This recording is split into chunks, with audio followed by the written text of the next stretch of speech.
Hello, my name is Federico Toledo and welcome to the Quality Sense podcast, where you will have the chance to improve your sense for quality by listening to some leaders who are amazing at what they do in the software industry. In each show, I'll have a one-on-one chat with them discussing specific topics related to software testing and quality. Hello everyone. Today I will share with you the first part of the interview I had with Refael Botbol from Broadcom.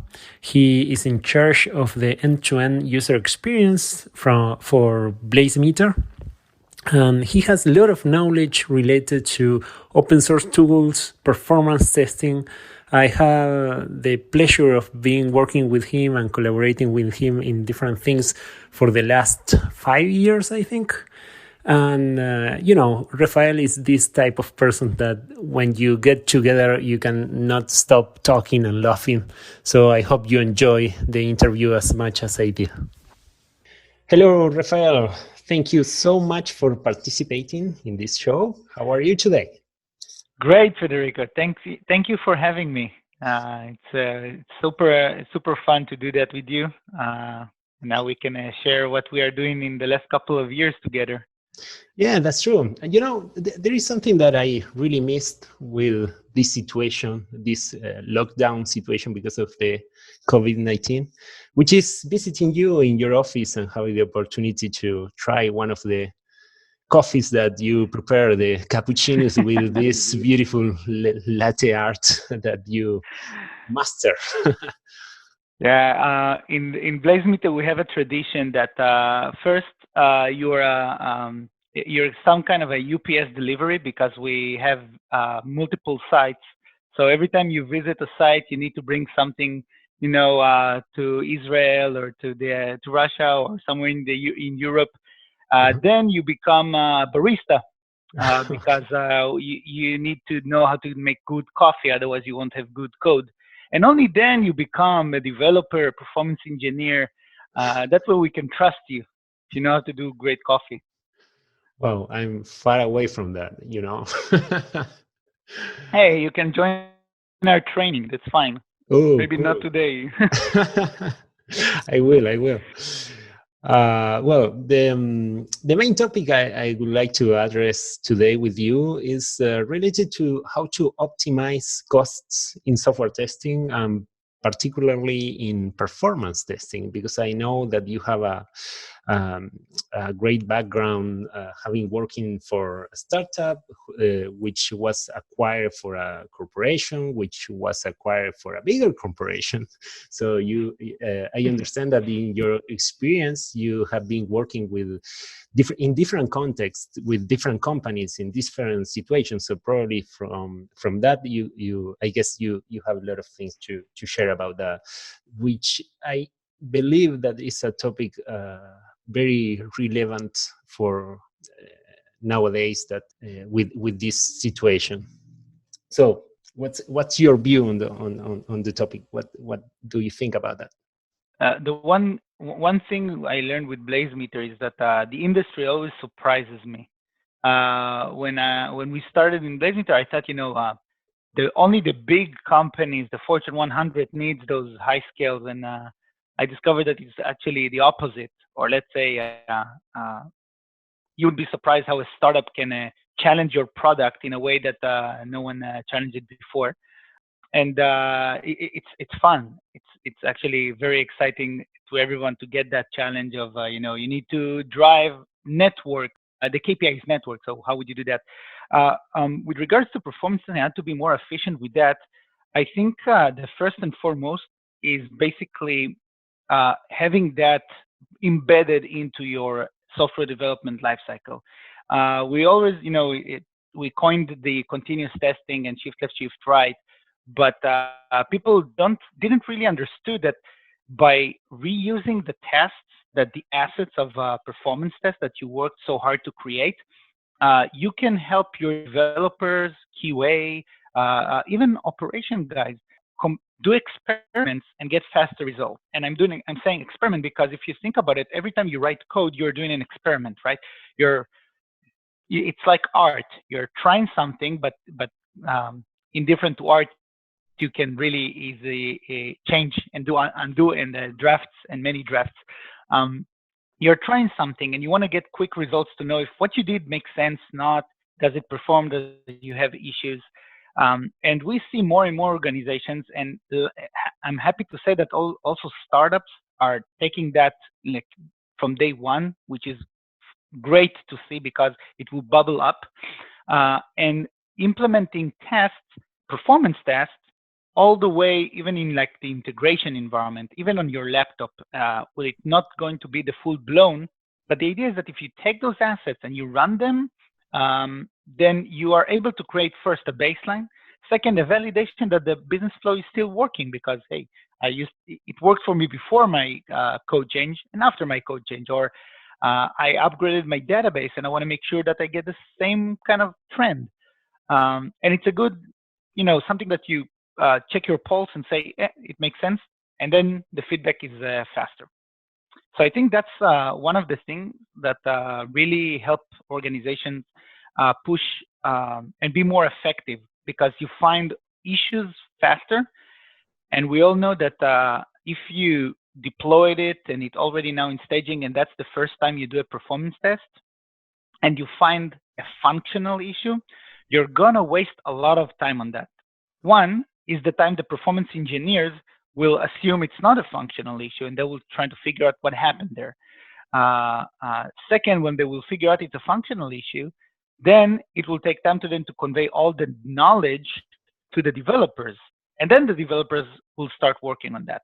If we shift left, or also shift right, we can talk about it later, the developers first get to own that. Second, they know that way before and they can do the change. You don't even need to stress your performance engineers for that. While you were talking, I remembered a talk you did in a conference that I saw related to Shiftlift performance testing, which is, I think, one of the ways we have in order to reduce costs, or maybe to optimize. I like more the idea of optimization of costs more than reducing costs, because I think we can get much more value from what we are already investing by doing some adjustments to some things in the way we do it. Like if we start earlier, as you mentioned, I think we can get much more results and benefits from what we do. I really like this idea, and typically when people speak about shift left testing, they think mainly in automation or functional testing, but it also applies to performance testing, right? Yeah, it's in my opinion, it's a shift of mind. It's you look at your developers as not people that write code. They own the application, and it's our job to empower them to be able to do that. Now, if I'm a developer, should I know all the bits and bytes of my database? Obviously not, but I should be able to connect to that, and somebody needs to facilitate that for me. And if I have a requirement from the database, I can go to my database manager and kind of talk with them and kind of see what we can do with that. Same goes for security, right? If I'm a developer and I want to write code, I want my code to be secured.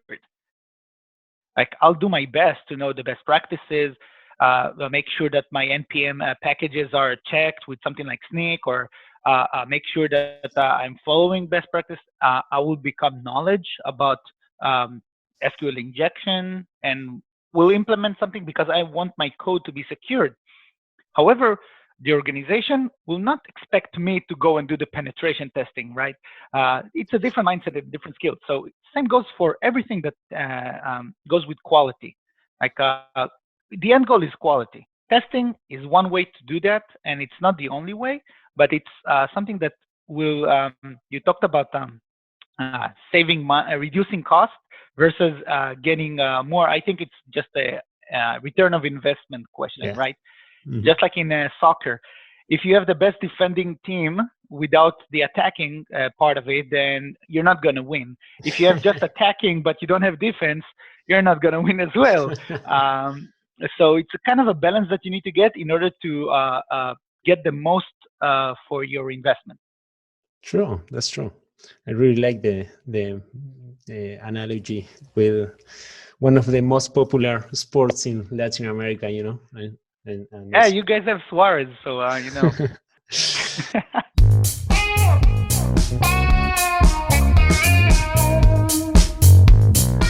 I'd like to thank my team, Abstracta, for sponsoring and helping me to create this podcast. Abstracta is a company fully dedicated to software testing that can work with you to push the quality of your products and processes to the next level.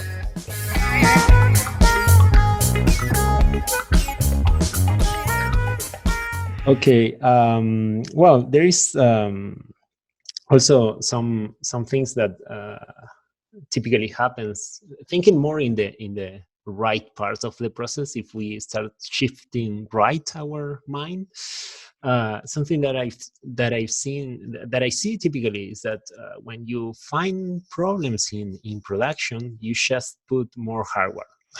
You increase the hardware, and that increases the costs, right?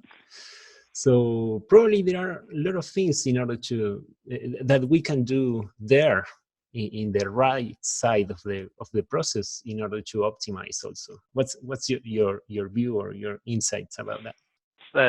It's funny. Your timing for that question is interesting. Two things. One is just before the whole COVID-19 started, I talked with my colleague and friend Steve Feloni, and we talked about the days that cloud just started, and people said, "Oh, that's it. You don't need performance testing. What you need to do is just move to the cloud." And he told me that he had a talk and said, but you can't scale forever, right? What will you do? And are you willing to pay all that additional cost? I think the history said that performance testing is still there, even though we are in the cloud. Yes. And I see startups that actually are helping people to optimize the hardware. So, and what optimize is, I don't know. It can be money, it can be throughput, it can be standardization, but they allow you to kind of use your performance test in order to check a lot of your configurations and then suggest you the best optimal configuration based on the KPIs that you had. And one of them is a startup that I did a webinar with called Concertio. Mm-hmm. And it was like a perfect fit. If you think about today, like, the hottest buzzword is Kubernetes, right? You go somewhere, it's like, can you do it on Kubernetes? Yeah, of course, my coffee machine works on Kubernetes.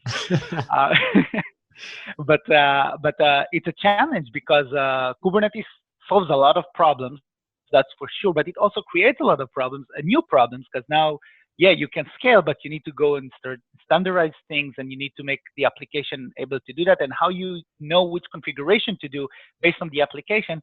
And I think we're going to see more and more of that happening. And also with regards to the shift right, every customer that did shift left, the second they figured that out and saw the value, they were like, how can I run that in production? Because then you can create the baseline versus the production data. And it's like synthetic monitoring, but not for the monitoring and ops guy, for the performance engineers, right? So if you're a performance engineer and you are entitled on the, let's say, March Madness or Black Friday or a fantasy football, something like that, the first thing is okay, what is the scale? How do I know what are the PESCAL criteria? And usually you need to work with ops and APM like New Relic and CA DXI and App Dynamics to kind of figure out the business flow and what are the KPIs for that. It's a lot of work, but they can just go now into the same tool that they use and look at the same business flow that they run as a performance, and they're running their integration and staging and pre-production, and see it on real time. And just grab those KPIs and say, those are my KPIs, and run the performance test. Yeah, the closer you are to the user, the smaller is the gap between the test environment and the real use of the application, right? So yeah, decreasing this working in this gap, reducing this gap, I think it's the way of reducing the risk because you reduce the questions you have about how will work in production. But every time I talk about testing in production, people hesitate. It's like, oh, how can I do that? I cannot take resources from the servers that are using my users. So how companies do that? Or is there any particular thing to take into account in order to run effectively testing production? Let's see. I think it all starts with the decision of, are we going to test in production or not? Because if you decide that it's not important to you, you will find all the excuses, right? Some would say some actually have good technical issues of regulation, right? So it's not that they don't want, they try to figure out how they don't get the private information stored somewhere in the cloud in a break regulation. But apart from that, and also, and there are ways to deal with that. It's just the most complicated case of that. Every company can test in production. And I'm saying to them, like, if you don't test in production, you're guessing. You might have a really good guessing game, and you might be the best guesser in the world, but you're guessing.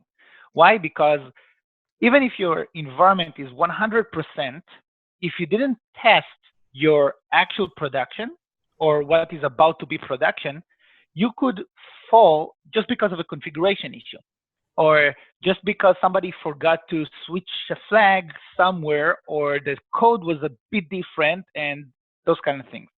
To me, and we saw it with all of our customers, and the beautiful thing about BlazeMeter, it's a product that caters to 5 people in a garage startup and to a Fortune 100 company that needs to go full blown.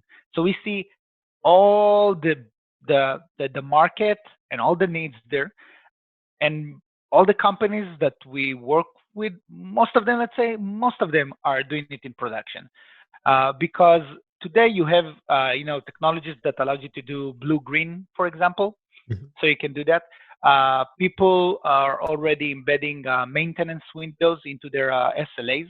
So they are having those maintenance windows, and there is a lot of ways that you can test in production without interfering with your current users or production environment, or at least minimize that. So, big e-commerce, big banks, telecommunication companies, they all could have said, well, we need to be 100% up, we will lose money, we'll do that.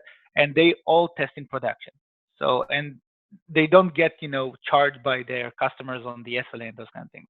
So can you do that? Yes. But it all starts with hey, we need to do that because otherwise we're guessing. Yeah, with the decision. Someone told me once that if you don't test in production, your users will do that. So but that's true, If you don't test, your user will be your testers. Now the question, who do you want to fail?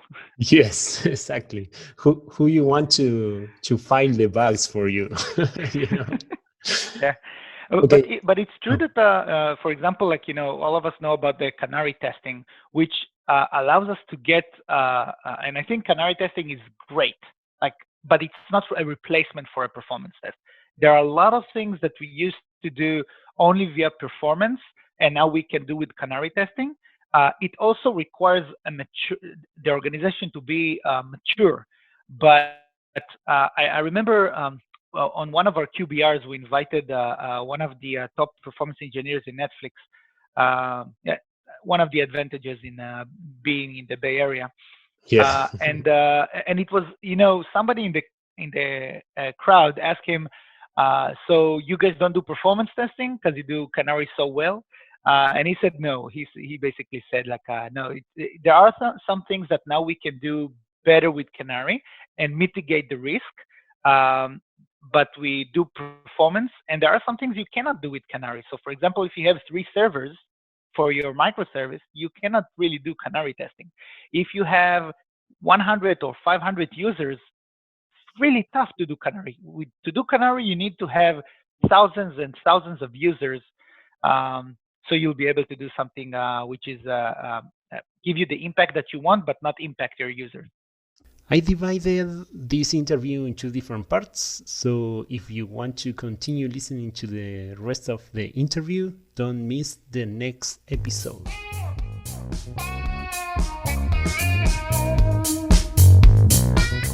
I hope your sense for quality got better after this conversation. Thank you so much for listening, and please subscribe to Quality Sense Podcast. Tell your friends, your family, your colleagues, or whoever you think can benefit from listening to it. I hope to see you soon. Adios, amigos.